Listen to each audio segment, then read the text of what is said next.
What is simplicity? Simplicity is living in accord with yourself and the truth about yourself. But aren't you happier the more you have? No. Happiness is rooted in being in harmony with your real perceptions of your experience. Often the desire for possessions is superficial and originates with advertisers trying to sell you something. Are you saying that I might be brainwashed? I would rather say that others may be exerting undue influence on you for their purposes which may not be your own. How do I even make the distinction if I can be so easily persuaded? How do I know my real intentions? You just quiet your mind and tune into your own real feelings and intuitive promptings. Should I throw away my TV? You could, but you could also just ask if you are really benefiting from what you are watching. If all you are getting is a negative feeling, it may be better to put attention elsewhere.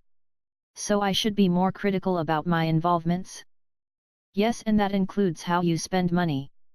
You can have what you really need and want, but you cannot have everything.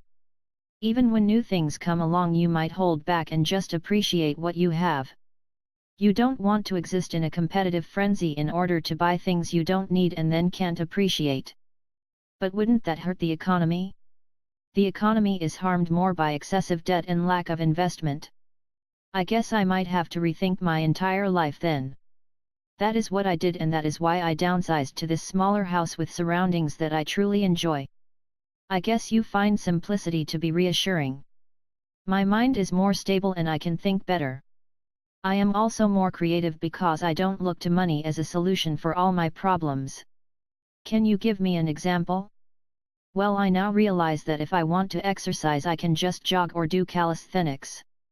I don't need an expensive machine or gym club membership that I don't use. So you are thinking more purposefully. Yes, and my mind is more stable and has more depth than before because I am not constantly agitated by advertising. A lot of my buying was done on autopilot or from a misguided need for excitement. Now I am more conscious of what I am doing, so my mental development has improved. So I may be wasting a lot of time?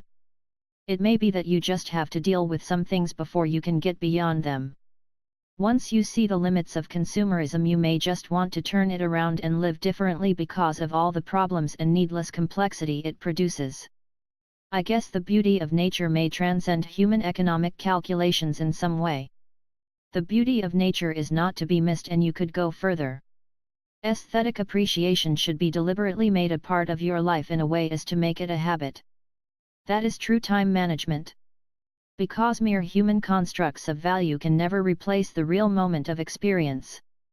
Yes, and the appreciation of that moment can be enriched and enhanced until unexpected aspects of perception and meaning reveal themselves.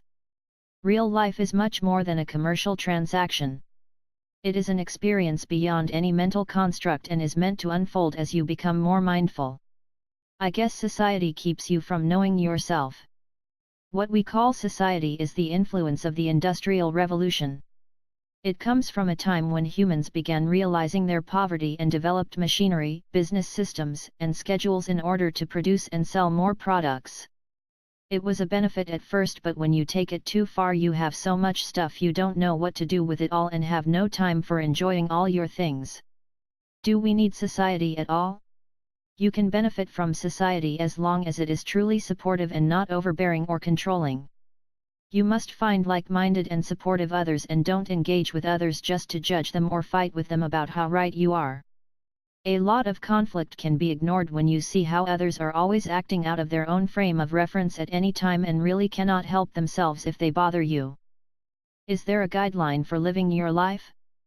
In a way, you should look for what is easy. If there is too much strain, you are probably on a path that is not appropriate. But isn't growth about going beyond your comfort zone? Yes, but it is also about priorities because you cannot do several things at once. You must focus on true growth as your goal. You can grow stronger, for example, with exercise, but not if you try lifting a 5,000-pound rock. If you have no respect or love for yourself, you will have none to give anyone else. But by all means, face up to and conquer fears. You should not spend life running away from fears and problems. You should just be selective and have some skill in facing them. If someone is having a problem, should I ignore him because he annoys me? No. You just look upon the difficult ones as having a lesson for you which you must absorb before you can move on. In fact, all persons and situations have lessons because we live in a world of information which is always developing. What about authority figures and so-called gurus? They also have limitations as well as lessons to teach. But they should never be allowed to override your judgment or innate sense of life. And you should probably have more than one teacher. I guess that is an aspect of growth and moving beyond what you called autopilot. I guess you could say that I am always greater than my experiences and always going beyond them. Yes. You can actually develop enough control of yourself and your thinking to see all reactions as elective. You don't have to get involved when your deeper mind says no. You don't even need to respond to even the worst insults. In fact, you almost certainly do not wish to involve yourself with a response to something that harms or offends you. I feel better already knowing that I can let go of memories of those who annoyed me and look at them as agents of learning and development. As I said, society should be supportive. Look for what feels right and is life-enhancing. Avoid things which disrupt, poison and confine you. And don't let others put their expectations on you when they are inappropriate. Free up time for what really matters.